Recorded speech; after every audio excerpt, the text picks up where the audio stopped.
आज जन्मदिन अमिताभ बच्चन का, लेकिन याद रेखा को किया जा रहा है। रेखा अमिताभ का अफेयर और फिर प्रेम कहानी का अंत 40 साल पहले ही हो गया था। तब से आज तक रेखा अमिताभ ने एक दूसरे को देखा भी नहीं, लेकिन साल में एक दिन आता है जब अमिताभ के संग रेखा को देखा जाता है। आज वही दिन है। जी हाँ, आज अमिताभ बच्चन का जन्मदिन है और आज से कुछ ही घंटे पहले ही रेखा का जन्मदिन सेलिब्रेट किया। एक तरफ लोगों ने रेखा के लिए स्टेटस लगाए तो वहीं दूसरी तरफ अमिताभ बच्चन के लिए भी स्टेटस लगाए। ये कुछ पल होते हैं जब अमिताभ रेखा को एक साथ देख सकते हैं। आपको बता दें, अमिताभ रेखा की फिल्म सिलसिला आखिरी फिल्म रही जिसमें दोनों को आखिरी बार देखा गया एक साथ। ये वही फिल्म है जिसकी स्क्रीनिंग में अमिताभ बच्चन के संग रेखा तो थी, साथ ही जया बच्चन भी गई थी। अमिताभ बच्चन और रेखा का एक ऐसा सीन आता है जब जया बच्चन की आंखों में आंसू आ जाते हैं और रेखा देख लेती है। रेखा को उस दिन पता चल जाता है कि जया बच्चन किसी भी हाल में अमिताभ को छोड़ेंगे नहीं। जया घर जाती है और अमिताभ बच्चन को कसम देती हैं कि वो कभी भी रेखा के संग फिल्म में नहीं करेंगे। अब अमिताभ ने न जाने कैसे जया बच्चन की ये शर्त मानी। जया ने ऐसा क्या क्या कहा कि अमिताभ ने उस दिन से रेखा को मुड़कर तक नहीं देखा। आज जन्मदिन पर एक साथ दोनों को याद किया जा रहा है।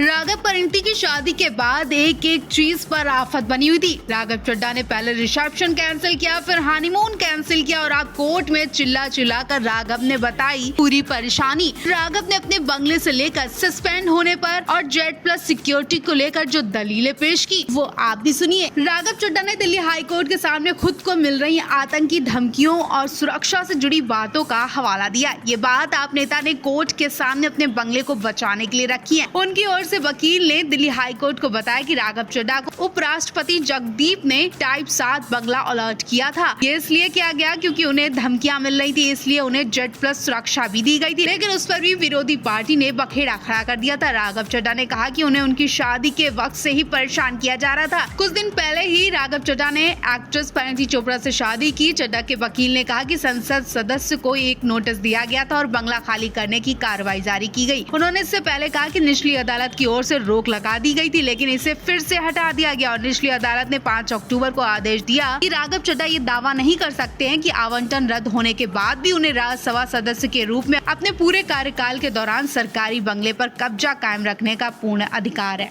आज 70 की उम्र में भी हेमा मालिनी के लाखों करोड़ों फैंस हैं, उनका बहुत सम्मान करते हैं। हाल ये है कि कम उम्र के एक्टर तक उनके सम्मान के आगे अपने रोल पर ध्यान नहीं दे पाते हैं और एक वक्त ऐसा आया जब हेमा मालिनी पर कम उम्र के एक्टर को चीख कर बोलना पड़ा। हेमा मालिनी से माफी भी मांगी लेकिन माफ नहीं किया गया। दरअसल ये किस्सा फिल्म बागबान का है। फिल्म को 20 साल हो चुके हैं, लेकिन इस फिल्म के एक्टर अमन वर्मा ने बताया कि आज भी लोग उन्हें माफ नहीं कर सकते हैं। उन्हें नालायक औलाद बोलते हैं, उन्हें बदतमीज बोलते हैं। जैसा कि आप जानते हैं कि फिल्म में अमन वर्मा, नासिर, साहिल अपनी पत्नियों के संग अमिताभ और हेमा के संग गंदा बर्ताव करते थे और हेमा अमिताभ एक दूसरे से अलग नहीं होना चाहते थे। वो बच्चों के आगे गिड़गिड़ाते थे, लेकिन उनके ये तीनों बच्चे अपनी पत्नियों के साथ मिलकर इनके साथ बहुत ही घटिया हरकत करते थे। अपने माता पिता को उनके फीलिंग्स को समझे बिना उन्हें अलग कर दिया गया। अमन ने बताया कि वो आज भी टीवी सीरियल में काम करते हैं तो लोग पूछते हैं तुमने नालायक औलाद का रोल कैसे कर लिया, हम तो तुम्हें कभी माफ नहीं करेंगे। अमन ने बताया कि जब फिल्म में उन्हें मालिनी पर चीखने वाला रोल करना था तो वो बहुत ज्यादा डरे हुए थे। वो इस सीन को करने से कतरा रहे थे। जितनी बार उन्होंने इस सीन को किया उतनी बार वो हेमा मालिनी के पास जाकर माफी मांगते थे। ये भी बताया कि हेमा जी जानती है कि उनके बोल में जितनी कड़वाहट होगी सीन उतना ही बढ़िया होगा और हेमा जी हंसकर बोलती थी ये तुम्हारा सीन है इसलिए तुम सीन पर ध्यान दो।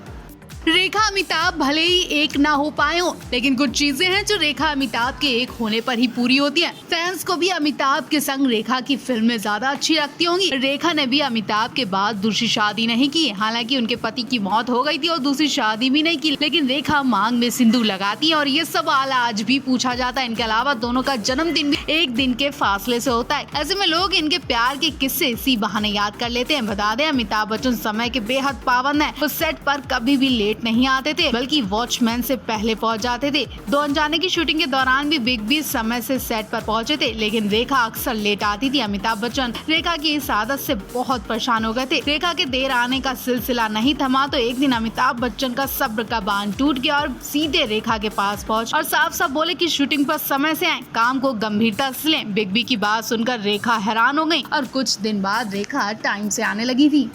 राघव चड्ढा ने कल ही परिणीति के ससुराल में पहले कदम की वीडियो शेयर की। कैसे ससुराल में नई बहू परिणीति का स्वागत हुआ वो सब राघव ने फुर्सत होते ही वीडियो में दिखाया। वीडियो में देख सकते हैं परिणीति पहले घर के बाहर दीवारों में हाथों की छापे लगाती हैं, फिर सास ने परी राघव की चांदी की थाली से आरती उतारी, नजर उतारी और फिर परिणीति कलश को पैर मार कर एंट्री करती है। तब उनके पैरों की छाप भी कपड़े में ले ली जाती है। जो हिंदू रिवाज में कहा जाता है कि महिला घर की लक्ष्मी होती है, तो ऐसे में ऐसी लक्ष्मी का स्वागत भी खास होना था। घर में एंट्री के बाद कई और भी रस्में हुई। अंगूठी ढूंढने वाली रस्म, राघव डंडे वाली रस्म भी करते दिखाई दिए। दोनों लोगों के हाथ में फूल भी दिखाई दिए। ये भी कोई रस्म हो सकती है? अगर आप जानते हैं तो कमेंट बॉक्स में जरूर बताएं। इसके बाद एक ऐसी रस्म होती है जिसमें परिणीति मुक्का लड़ाती दिखाई दे रही है, जिसे लड़ाई वाली रस्म बोला जा रहा है। परिणीति इस लड़ाई वाली रस्म में अपनी सास से खूब लड़ी और विजय होती है। राघव अपनी नई दुल्हनिया और एक्ट्रेस परिणीति चोपड़ा के गृह प्रवेश की प्यारी सी वीडियो को बार बार देख रहे थे कि तभी राघव को बंगला खाली करने का नोटिस आ गया। अब इधर परी के पैर पड़े और उधर बंगला खाली होने की खबर आई, जिससे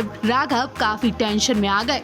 इधर परिणीति से शादी और उधर राघव पर दुखों का पहाड़ टूट पड़ा। राघव ने परी से शादी कर अपना सपना तो पूरा कर लिया, लेकिन अफसोस उनका अरमान अधूरा रह गया। परिणीति राघव इस आलीशान बंगले में कुछ दिन और ठहरना चाहते थे, लेकिन उन्हें उम्मीद नहीं थी कि इतनी जल्दी ये बंगला उनसे छीन लिया जाएगा। और बुरी खबर आते ही राघव का दिमाग खराब हो गया और वो फोन पर अनाप शनाप बातें करने लगे। इतना ही नहीं, कुछ देर के लिए राघव का गुस्सा देखकर ऐसा लगा राघव का बीपी बढ़ गया हो। वो किसी की बात तक नहीं सुन रहे थे, खासकर परिणीति की भी नहीं। उसी दौरान उन्होंने परिणीति के स्वागत वाली वीडियो शेयर की। परिणीति के इस वीडियो को बार बार देख रहे थे, खुश हो रहे थे, लेकिन उनकी इस खुशी को 2 मिनट में ही छीन लिया गया। हालांकि बंगला तो खाली करना था, लेकिन इतनी जल्दी खाली करना पड़ेगा इस बारे में राघव को अंदाजा नहीं था। बस राघव इस बंगले में करीब 6-7 महीने से रह रहे हैं और दुख की बात यह है कि जब ये खबर मिली तो उनके पास परिणीति भी नहीं थी। अब तो परिणीति का मुश्किल है कि वो राघव के संग सिंगल फ्लैट में रह पाएंगी, क्योंकि राघव को आलीशान बंगले से हटाकर सिंगल फ्लैट में शिफ्ट कर दिया गया।